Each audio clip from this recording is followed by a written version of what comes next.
하나님 주시는 은혜와 평강이 저와 여러분에게 함께 하시기를 바랍니다. 일주일 동안 여러분 잘 지내셨습니까? 살아가면서 우리는 여러 정체성을 갖고 지내게 됩니다. 저 자신을 예로 들어보면은 저는 남성입니다. 그리고 한국인입니다. 카페 사장이고요. 남편이고요. 세 아이의 아빠고요. 한 어머니의 아들이고요. 무엇보다 나무십자가 교회 담임 목사입니다. 이 모든 게 다 저의 정체성이에요. 때에 따라 상황에 따라서 그 정체성을 이렇게 각각 다르게 나타내면 살아가고 있죠.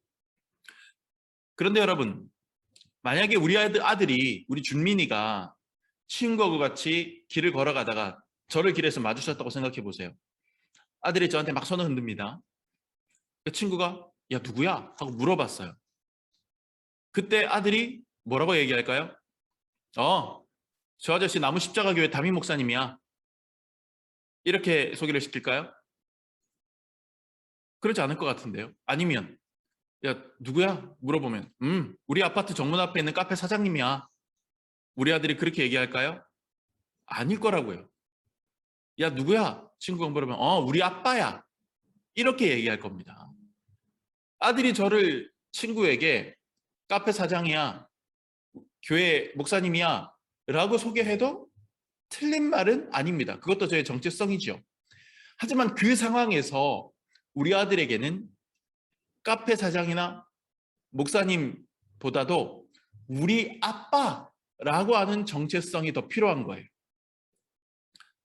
이처럼 우리는 어떤 특정한 순간에 자신의 그 여러 정체성 중에 하나가 더 압도적으로 드러나는 것을 경험할 때가 있습니다. 결혼식에 신랑이나 신부로 섰는데 그 순간에는 신랑 혹은 신부의 정체성이 다른 모든 정체성을 독보적으로 압도합니다. 그 결혼식 사회자가 신랑을 부를 때 모 기업에서 대리로 일하고 있는 한국인 남성 입장 이렇게 얘기하지 않거든요. 신부를 소개할 때 아무개 대학을 졸업한 20대 후반의 여성 입장 이렇게 얘기하지 않아요. 뭐라고 얘기합니까? 신랑 입장, 신부 입장 이렇게 얘기한단 말이죠. 여러 정체성 중에 하나의 정체성이 다른 모든 정체성을 독보적으로 압도하는 순간, 그 순간이 분명히 우리의 삶에 존재하고 또 그렇게 해야만 하는 순간도 있습니다. 오늘 우리가 읽은 본문에 바로 그런 장면이 나옵니다. 예수님이 어느 날 두로 지방으로 갔습니다. 그리고 한 집에 들어가셨어요. 평소에 워낙 많은 사람들에게 둘러싸여 지낸 관계로 좀 피곤하셨던지 소문 가급적이면 내지 않고 그 집에서 좀 혼자 계시고 싶으셨던 모양인데 어떻게 알았는지 한 여인이 예수님 계신 곳을 향하여 와서는 문을 두드립니다. 그리고는 눈물을 툭툭툭 흘리면서 예수님 발 앞에 풀썩 엎드리죠. 그리고 간절하게 말합니다. 예수님, 제 딸이 흉악한 귀신에 들려버렸습니다. 어떻게 합니까? 별의별 방법 다 써봤는데 낫지가 않습니다. 차도가 없습니다. 이제 희망은 예수님뿐입니다. 제발 제 딸을 고쳐주십시오.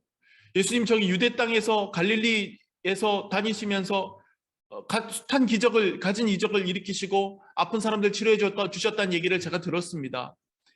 이제 제 딸을 귀신 들린 제 딸에게서 귀신을 좀 쫓아내 주십시오. 이렇게 간청한 거예요.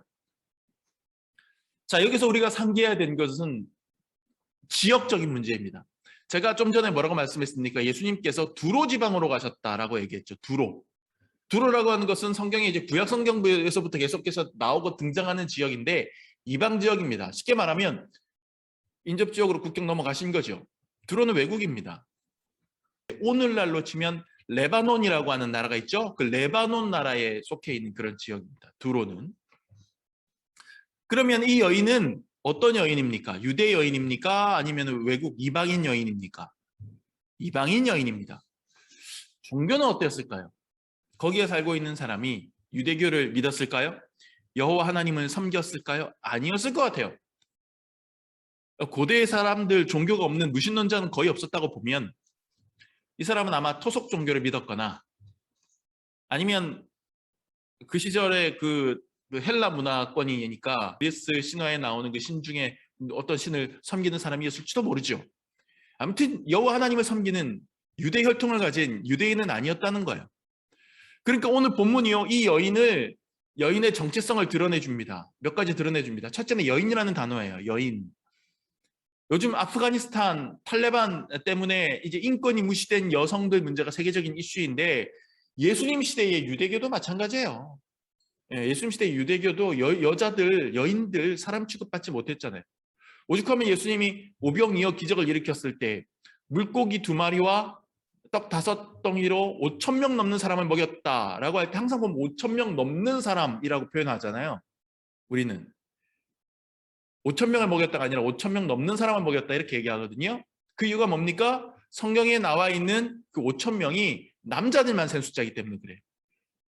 근데 남자들만 아니라 여자들이 더 많았을 거란 말이에요. 그러니까 10,000명일지 15,000명일지 모르는 거예요.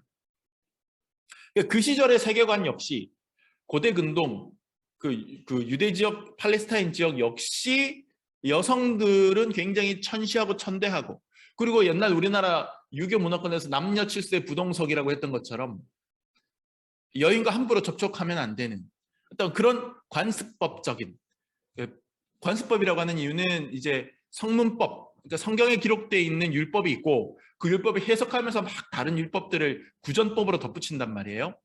그런 구전법 내지는 관습법적인 차원에서 여성과의 접촉을 좀 꺼린, 필요한 필수적인 상황이 아닌 한 좀 그러한 관습법이 구전법이 존재했었던 것이죠. 거기에 또 하나 이 두 번째로 이 여인의 정체성을 드러내주는 게 뭐냐면 26절 말씀을 보시면 그 여자는 헬라인이요. 자, 아까 제가 말씀드린 여기서 헬라인은 이 여성의 혈통이 그리스 사람이라는 뜻일 수도 있어요. 두로에 살고 있지만 뭐 그리스에서 건너온 사람일 수 있죠. 그런 뜻일 수도 있지만 학자들이 생각하기로는 아마 헬라어를 쓰는 헬라 문화권에 있는 어떤 사람을 얘기하는 것일 것이다. 이렇게 봅니다. 또 구체적으로 수로보니게 족속이라고 뒤에 나오거든요.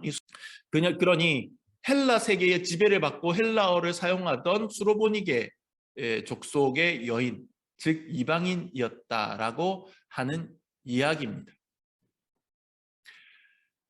우리 여성분들에게 좀 죄송스러운 말씀이지만 유대교 정결예법, 아까 제가 설명드렸던 구전법상으로, 관습법상으로 유대인인 남성이 이방인인 여성과 접촉하는 것은 터부시되는 일이었어요. 그러니까 이 여인이 갖고 있는 정체성, 여인이라고 하는 사실, 그리고 이방인이라고 하는 사실, 이 정체성은 이 여인이 예수님께 도움을 청하고 또 실제로 그 도움을 받는 일에 아주 심각한 장애가 되고 있는 정체성이었다는 거예요. 여인이었고 이방인이었다는 거예요. 예수님도 그 사실을 너무나도 잘 아셨어요. 그래서일까요? 예수님, 과연 이분이 우리 예수님 맞나? 우리가 알고 있는 그 예수님 맞나 싶을 만큼 굉장히 차갑고 냉정하게 그 여인의 정체성 문제를 전곡으로 팍 찔러서 상처를 주십니다. 27절 말씀이죠. 예수께서 이르시되 자녀로 먼저 배불리 먹게 할지니 자녀의 떡을 취하여 개들에게 던짐이 마땅치 아니하니라. 이건 누가 봐도 명확합니다. 여기서 말하는 자녀는 유대인들이에요. 유대인들만 내 새끼다 이 얘기예요. 유대인들만 내 새끼야? 그런데 내 새끼들한테 줄 것도 없는데 그거를 가지고 개들에게, 여기서 말하는 개는 바로 이방인들인 거죠. 너한테 내가 도움을 줘야 되겠니?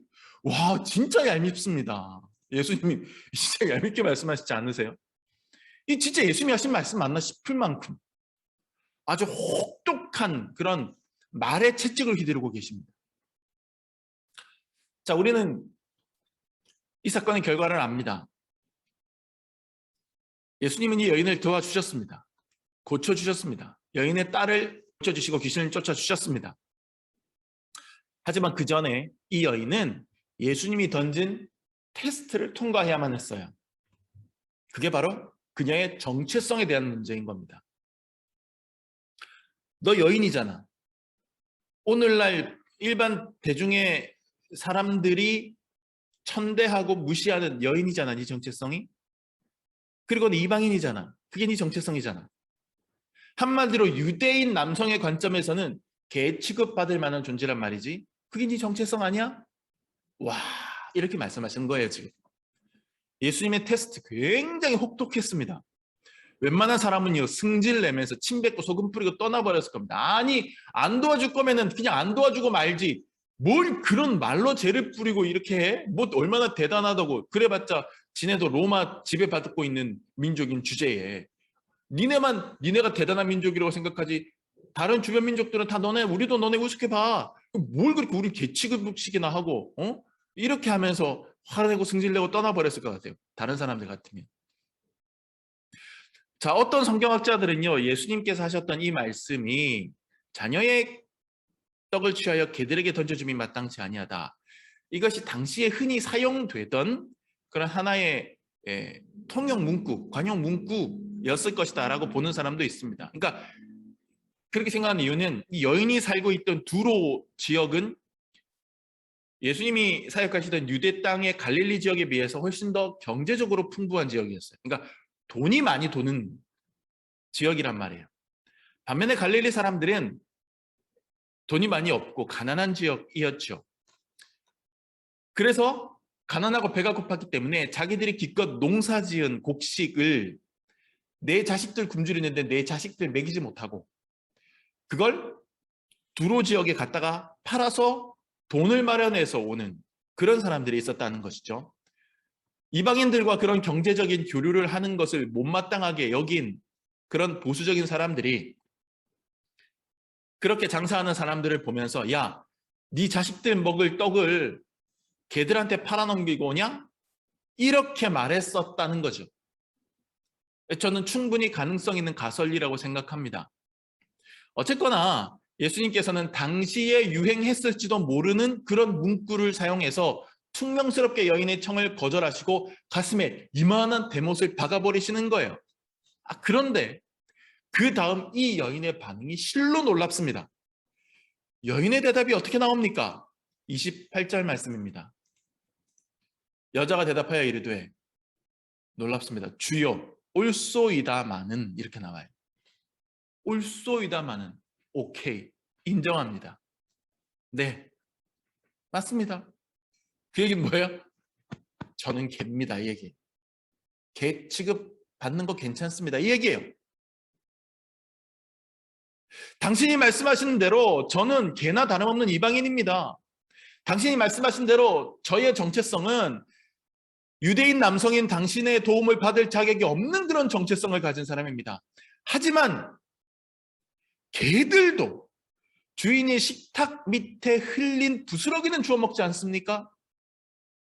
그러니 저에게 개 취급해도 좋으니 당신 은총에 부스러기라도 흘려주십시오. 그것이라도 제가 감사히 받겠습니다. 이렇게 얘기하고 있는 거예요. 그 다음은 어떻게 됐습니까? 여러분이 알고 계신 대로입니다. 예수님은 그 여인의 말을 듣자마자 뭐라고 얘기합니까? 이 이야기를 하였으니. 예수님 이 말을 기다렸던 거예요. 이 말을 하였으니 걱정하지 말고 가라. 네 딸에게서 귀신이 나갔느니라. 그 순간에 바로 여인을 고쳐주셨던 거예요. 그게 테스트였던 거죠. 예수님께서 이 여인을 개취급하신 게 아니에요. 그 당시에 통용되는 문구를 사용해서 여인을 한번 때려보신 거예요. 어떻게 반응하는지. 근데 이 여인이 그 테스트를 통과한 거죠.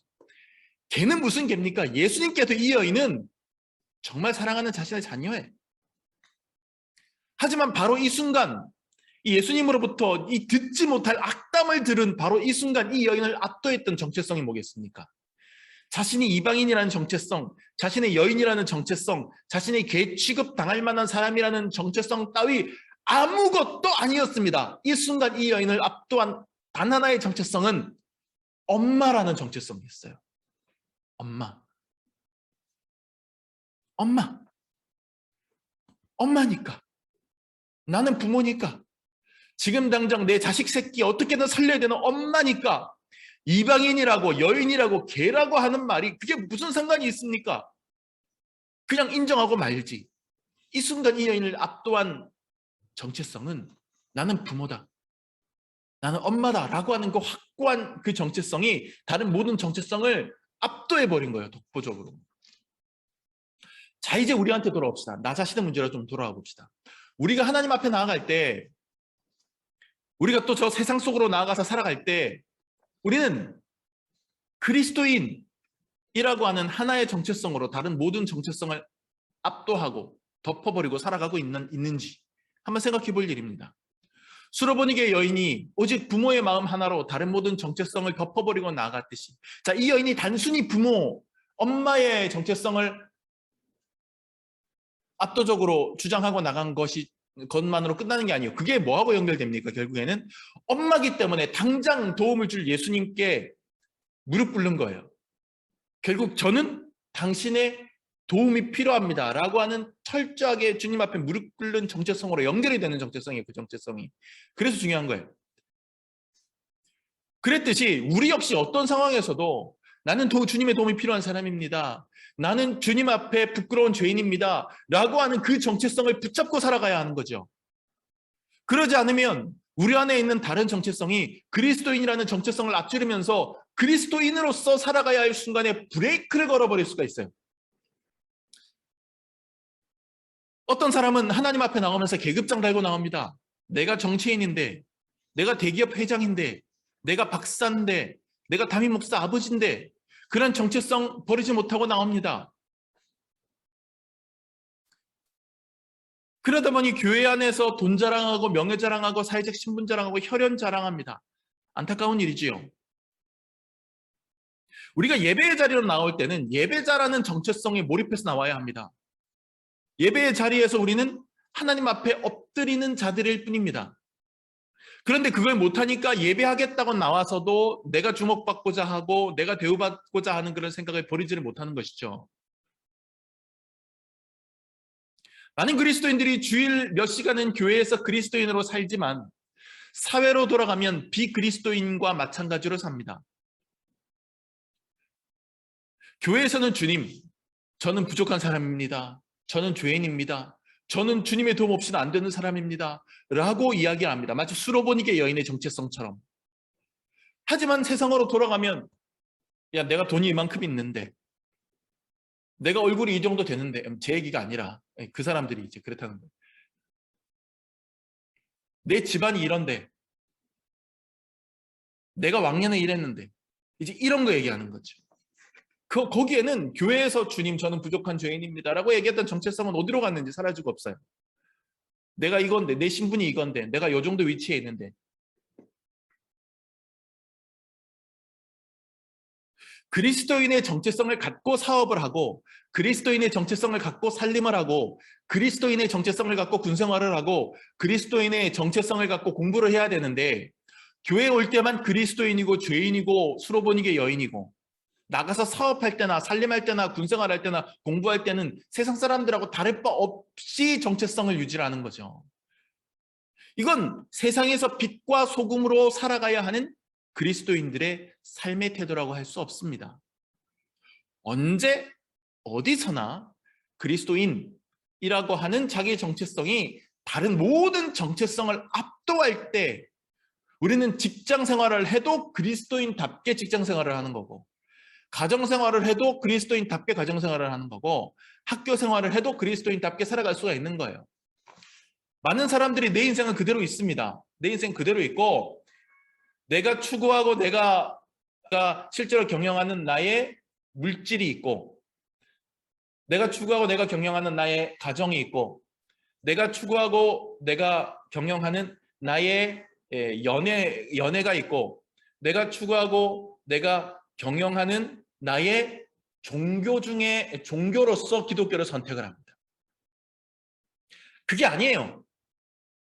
내가 추구하고 내가 경영하는 나의 사업 물질이 아니라 우리는 그리스도인으로서 경영하는 나의 물질이 되어야 되고, 그리스도인으로서 경영하는 나의 가정이 되어야 되고, 그리스도인으로서 경영하는 나의 연애가 되어야 되고, 그리스도인으로서 공부하는 나의 신앙생활이 되어야 됩니다. 내가 경영하는 많은 가지 중에 하나의 종교 분야에 내가 기독교를 택한 게 아니라 기독교가 내 중심이 되고 그리스도가 내 중심이 돼서 그 중심에서 뻗어나가는 나의 여러 각 분야가 되는 거예요. 그게 맞다는 거죠. 그리스도인이라고 하는 정체성이 다른 것들을 압도해야 합니다. 수로보니게 여인은 그 순간에 오직 엄마라고 하는 하나의 정체성에 몰입했습니다. 그리고 그 정체성 하나가 완전히 모든 걸 덮어버리고 압도할 때 그 정체성으로부터 다른 정체성은 모두 다 낮아지고 자신의 행동 패턴들이, 삶의 태도들이 확 달라져서 나가는 거예요. 아픈 딸의 엄마라는 정체성, 예수님 앞에 엎드린 한 연약한 인간, 연약한 죄인이라고 하는 그 정체성을 하나의 띠로 삼아서 다른 정체성들을 다 묶어서 하나로 묶어버린 거예요. 그 띠 하나로. 이런 태도가 오늘날 세상 속에서 살아가는 우리 그리스도인들에게 꼭 필요합니다. 그래야 우리가 그리스도인다운 사회생활을 할 수 있고 그리스도인다운 가정생활을 할 수 있는 거예요. 분리되지 않고. 자, 이제 카메라를 여인에게서, 이 수로보니게 여인에게서 예수님께로 이렇게 돌려봅시다. 자, 겉으로 예수님께서는 이 여인을 개 취급하시는 것처럼 하셨지만 복음서 전체에 나오는 그 이방인들을 향한 예수님의 호의, 그 다음에 그들 역시 하나님의 자녀라고 하는 예수님의 가르침, 그것과 정면으로 지금 반대되는 말씀을 하신 거잖아요. 예수님께서. 겉으로 볼 때는 정말 이해가 되지 않는 그런 겁니다. 하지만 사실 처음부터 아까 말씀드린 것처럼 예수님께서는 이 여인을 개만도 못한 이방인 여인이라고 무시하시지 않으셨어요. 예수님에게 이 여인은 다른 유대인들과 똑같이 불쌍한 당신의 자녀였어요. 여인이 예수님의 짐짓해보신 시험에 보란듯이 통과하자. 예수님은 어떻게 하십니까? 아, 그래? 네가 그렇게 나온단 말이지? 그럼 어떻게 할까? 고민 전혀 안 하십니다. 기다렸다는 듯이 바로 나갑니다. 자, 개들도 28절 아이들이 먹던 부스러기를 먹나이다. 여인이 얘기하자 예수님께서 뭐라고 얘기하십니까? 이르시되 이 말을 하였으니. 그래서 이 무슨 얘기예요? 이 말을 기다렸다는 얘기잖아요. 이 말을 하였으니. 야, 그래, 이 말 기다렸다. 이 말을 하였으니 돌아가라. 귀신이 내 딸에게서 나갔느니라. 조금의 지체도 없이 예수님께서 바로 리액션을 주십니다. 이게 예수님의 본 마음이었던 거죠. 어쩌면 예수님은 여인의 마음에 공감하셨을 것 같아요. 제 생각에는. 예수님은 모든 인간을 창조하시고 살펴보시고 사랑하시는 아버지 하나님의 마음을 가지셨잖아요. 그렇기 때문에 아픈 딸아이 때문에 고통스러워하는 엄마의 마음에 공감하셨을 거라고 저는 생각을 합니다. 예수님의 마음도 이 여인과 똑같은 부모 마음이었던 거죠. 가만 생각해 보면 통해요. 수로보니게 여인이 자기 딸을 살리기 위해서 스스로 개 취급받는 일을 마다하지 않으셨잖아요. 예수님께서는 하늘 보좌에 앉으신 분으로서 사랑하는 자녀인 우리 인간을 살리기 위해서 직접 인간이 되셨고 개보다 못한 취급을 받으시면서 십자가의 골고다 언덕에 고난의 길을 걸어가셨잖아요. 사랑하는 딸 고치는데 내가 개 취급받는 게 대수냐라고 생각했을 수로보니게 여인처럼 어쩌면 예수님께서도 사랑하는 인간들을 죄에서 구원하는데 내가 침뱉음 당하고 모욕당하고 채찍질 당하고 십자가에 못 박히는 일 그깟게 대수냐 생각하셨을 수 있어요. 그 예수님의 마음이 곧 엄마의 마음이고 아빠의 마음이고 부모의 마음인 것이죠. 오늘 본문 후반부에 하나의 기사가 더 덧붙여 있습니다. 예수님께서 두로 지방에서 이제 이 수로보니게 여인의 딸을, 귀신 들린 딸을 고쳐주시고 다시 두로 지방에서 나왔다 그랬어요. 두로를 나와서 시돈 지역을 거쳐서 데가볼리 지역을 거쳐서 다시 갈릴리 지역으로 돌아오셨는데 갈릴리 지역으로 딱 돌아오시니까 사람들이 기다렸다는 듯이 무리들이 한 사람을 데리고 예수님께 데리고 나왔습니다. 예수님, 여기도 또 문제 생긴 사람이 있어요. 문제 있는 사람이 있어요. 도와주세요. 가만 보니까 귀 먹고 말이 어눌한, 오늘날 지금 농아예요. 농아. 그러니까 귀 먹으면 당연히 말이 어눌해지죠. 예수님께서 이 농아를 측은히 여겨서 따로 별도의 장소로 데리고 가셨습니다. 그리고 양 손가락을 양 귀에 놓고 혀에 손을 대시고 기도하셨습니다. 그런데 주목할 만한 단어가 하나 나와요. 34절을 보죠. 34절 말씀. 하늘을 우러러 탄식하시며 그에게 이르시되 에바다 하시니 열리라는 뜻이라. 에바다는 아람어로 열려라 이 뜻이에요. 열려라. 자, 그 전에 제가 주목하고자 하는 것은 바로 이 부분입니다. 하늘을 우러러 뭐 하시며? 탄식하시며. 탄식하시며. 예수님이 병자를 고치시기에 앞서서 손을 얹은 다음에 하늘을 바라보면서 이렇게 탄식을 하셨어요. 이 탄식에 대한 또 해석도 여러 가지입니다. 어떤 성경 주석가는요, 이게 그 기합을 넣는 뭔가 대단한 일을 하기 전에 그냥 하는 그런 거였다고 생각을 해요. 왜 고대 주술사들이 이제 뭐 길을 하기 전에 뭐 이런 걸 했대요. 이제 그런 거 아니겠느냐, 이제 이렇게 얘기를 하는 사람이 있습니다. 또 어떤 주석가는 이 탄식이 이 사람 제가 볼 때 조금 너무 나간 것 같아요. 바울의 표현이나 이런데 뒤에 다른 성경에 보면 탄식이다라고 할 때도 내면의 악한 영들이나 아니면 내 내면의 어떤 갈등 상황에서 이렇게 악한 영들과의 세력에서 내면의 다툼이 있을 때 그때 막 이렇게 하는 게 있거든요. 그걸 탄식이라고 표현한 구절들이 몇 개 있습니다. 예수님도 지금 이제 그 병을 고치시면서 악한 영들과 지금 내면에서 싸우는 거다, 이제 이렇게 해석하기도 합니다. 저는 좀 이게 좀 나간 해석이라, 지나치게 저는 좀 이렇게 나간 해석이라고 봐요. 저는 그냥 심플하게 그냥 느껴지는 대로 해석했으면 좋겠어요. 이 본문. 저는 말 그대로 그냥 예수님 안타까워서 탄식하신 것이다. 저는 이렇게 해석하는 게 훨씬 자연스럽다고 봅니다. 병자의 아픔에 이 사람 어릴 때부터 말 못하고 듣지 못하면서 얼마나 고통스럽게 놀림 속에 살았을까.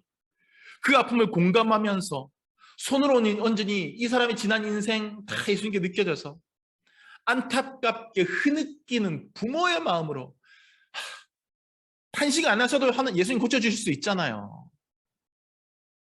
고쳐줄 수 있잖아요. 이거 안 해도 뭐 길을 모으지 않아도 뭐 탄식하면서 굳이 악한 영들과 싸우지 않아도 예수님 말씀 한마디로 고쳐주시는데, 수르보니게 여인 내 딸 고쳐주실 때도 예수님께서 탄식하셨습니까? 같이 있지도 않았어요. 집에 가봐라. 네 딸 지금 귀신 나갔다. 가봤더니 이미 침상에 앉아 있었다는 거죠. 예수님께서 굳이 탄식하고 막 길을 모으고 막 이렇게 안 해도 말씀 한마디로 고쳐주실 수 있는 분인데, 탄식하셨다는 거는 그거는 이 사람의 아픔 때문에 안타까워서 얼마나 힘들었니. 저는 이렇게 봐요. 그게 자연스럽다고 봐요. 그 부모의 마음이잖아요. 여러분의 자녀가 아플 때 여러분 탄식해보지 않았습니까? 여러분 아직까지 자녀가 없는 우리 어린이들한테 미안하고 청년들한테 미안합니다만 곧 느끼실 거예요. 나중에. 여러분 자녀가 아플 때 느껴보셨잖아요. 마음 아파서 안쓰러워서 불쌍해서 여러분 해보셨잖아요. 우리 첫째 아들이 어렸을 때 이유를 알 수 없는 고열에 시달렸어요. 아직 애기인데, 한참 굉장히 애기인데. 원래 첫째들은요, 열이 좀 많이 나면 응급실 데리고 뛰잖아요. 둘째, 셋째들은 좀 안 그럽니다. 둘째, 셋째들은 보통 이제 그냥 해열제 먹이고 좀 더 여유 있게 지켜보는데, 첫째 때는 잘못될까봐 막 어느 부모들이나 응급실로 데리고 뛰었어요. 그런데 목을 보니까 목이 붓지 않았다는 거예요. 목이 안 부었다는 것은 감기가 아니라는 얘기거든요. 감기가 아닌데 열이 안 떨어져요. 너무 고열이에요.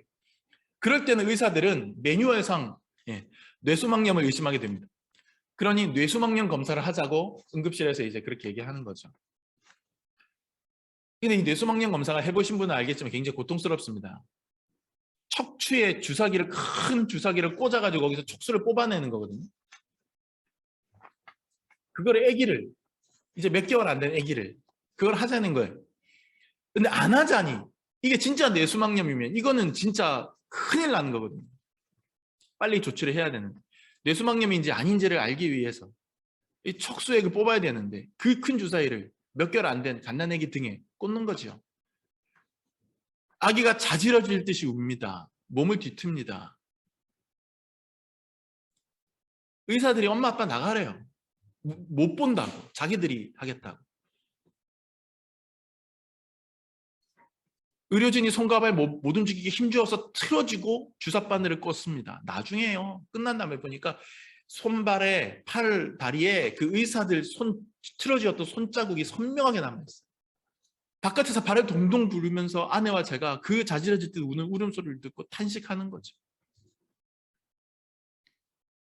다행히 이게 수막염이 아니었습니다. 이것이 부모의 마음이죠. 정말 아픈 자식을 앞에 두고는 말할 수 없는 탄식을 뱉을 수밖에 없습니다. 예수님 말씀 한마디로 정말 그냥 기계적으로 농화를 치료해 줄 수 있었을 거예요. 고침받을지어다. 그냥 표정 하나 변화 없이. 하지만 예수님은 단순히 기계 수리하듯이 그 농화를 고치신 게 아니라 그 농화의 인생과 고통을 느끼시면서 마음 아파하시면서 탄식하셨던 거예요. 부모의 마음이기 때문에 가능한 거죠. 여러분, 모든 의사들이 그렇게 하는 거 아닙니다. 요즘 여러분 TV 드라마의 슬기로운 의사생활이라는 드라마 보십니까? 시즌2? 저는 그거 굉장히 재밌게 봅니다. 근데요, 어떤 그 사람이 그 드라마를 좀 비판을 했더라고요. 이 드라마는 너무 지나치게 판타지다. 판타지 소설 같다. 판타지 영화 같다. 왜냐하면 실제로 병원에 그렇게 좋은 의사들이, 그렇게 좋은 간호사들이 뭉텅이로 모여있는 병원이 경험상 없다는 거죠. 좋은 의사들도 많겠지만 좀 안 그런 분들도 있고.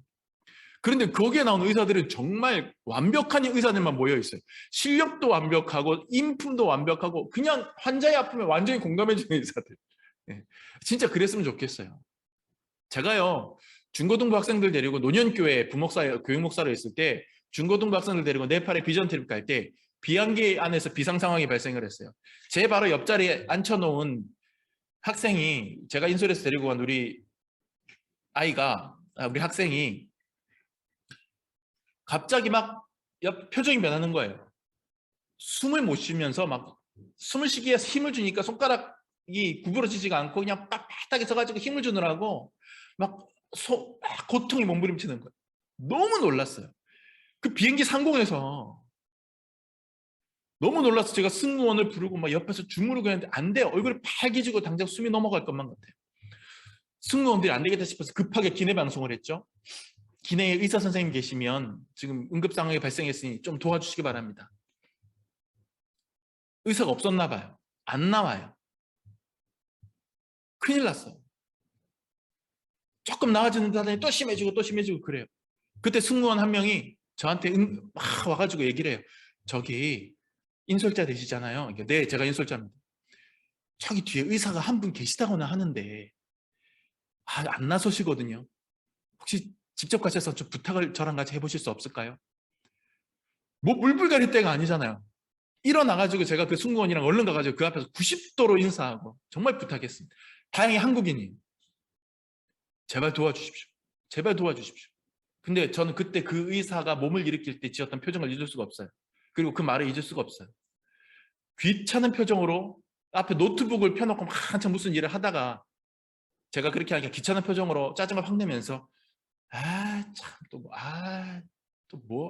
그러면서 일어나는 거예요. 그러면서 그냥 천천히 걸어와서 쓱 보더니 얼굴 한번 이렇게 보더니 과호흡 증후군 같은데 비닐봉지 하나 입에 대고 심호흡하면 괜찮아질 거예요. 그 처방은 적절했어요. 그러고는 그 다음에 그냥 나중에 와서 아이 괜찮냐고 살펴보지도 않아요. 그냥 그러고는 그냥 가요. 그리고 자기 일을 합니다. 감사하죠. 결과적으로 감사합니다. 그래도 그 의사 덕분에 비닐봉지 하나 구해가지고 입에 대고 몇 분 동안 했더니 싹 안정이 돼요. 그게 과호흡 증후군이라는 건데 그럴 때는 그렇게 하면 된다고 그러더라고요. 고맙긴 한데 하여튼 그래도 그때 그 의사의 재수 온 붙었다는 식의 표정이 지금도 잊히지 않아서 저는 참 불쾌합니다. 아이러니한 건 그 과호흡 증후군을 겪었던 그 아이의 아버지도 의사 선생님입니다. 뭐 지금 이제 우리 성도님들이 하고 누군지 아실 것 같기는 해요. 같은 의사잖아요. 근데 저는 우리 아이들 데리고 그분 병원 가서 그분에게 진료받을 때 늘 감동이었거든요. 정말 부모의 마음으로 봐주셨기 때문에. 같은 의사인데 만약에 같은 의사지만 비행기 안에 그 의사가 아니라 그 아이의 아빠가 있어서 그 아이의 아빠가 아이를 진료했다면 그렇게 퉁명스럽게 차갑게 하지 않았을 거예요. 내 아이의 고통을 보는 아빠는 탄식하면서 안타까워하면서 진단하고 처방을 내리고 조치를 했을 거란 말이죠. 좋은 의사일수록 환자의 입장을 이해합니다. 환자의 고통을 안쓰럽게 여깁니다. 그리고 내 가족 치료하듯이 성심성의껏 치료합니다. 예수님은 그런 의사였어요. 부모의 마음으로 환자를 돌본 의사였어요. 공감하는 의사였어요. 내 자식을 어루만지듯 우리를 어루만져 주시는 슬기로운 의사 생활을 하신 분이셨어요. 여러분, 부모는 자식을 낳고 자식도 언젠가는 부모가 됩니다. 하나님은 부모의 사랑으로 우리를 낳고 우리를 고치셨어요. 그렇다면 우리도 같은 부모의 마음으로 세상과 이웃과 우리 신앙의 후배들과 우리의 지체들을 품어야 합니다. 예수님의 탄식과 수로보니게 여인의 울부짖음이 나란히 연이어서 등장하고 있는 오늘 본문처럼 우리도 부모의 마음이 된 예수님의 마음으로 지체와 세상을 끌어안아야 합니다. 오늘 제가 여러분과 함께 나눈 이 설교의 제목은 부모의 마음으로라고 하는 제목입니다. 우리를 사랑하시는 하나님의 마음이 부모의 마음, 인간 부모의 마음이 쫓아갈 수 없는 가장 완전한 부모의 마음이라고 한다면 그 사랑을 받고 느끼고 또 배우고 이어받은 우리 역시 교회와 세상과 지체와 이웃을 향해서 부모의 마음으로 탄식하며 나아가야 할 필요가 있습니다. 우리가 그리스도인이라고 하는 정체성, 그렇습니다. 저는 무력한 사람입니다. 당신의 도움이 필요합니다. 라고 하는 그러한 신앙인의 정체성, 그리고 이 세상을 향하여, 내 이웃을 향하여, 교회를 향하여 부모의 마음이라고 하는 그런 정체성을 다른 어떤 내 신분상의 정체성보다 더 압도적인 정체성으로 삼고 살아갈 때, 그때 우리의 삶에 기적은 일어날 것입니다. 그것을 믿고 살아가며 나아가는 저와 여러분이 되시기를 우리 주님의 이름으로 간절히 축복합니다.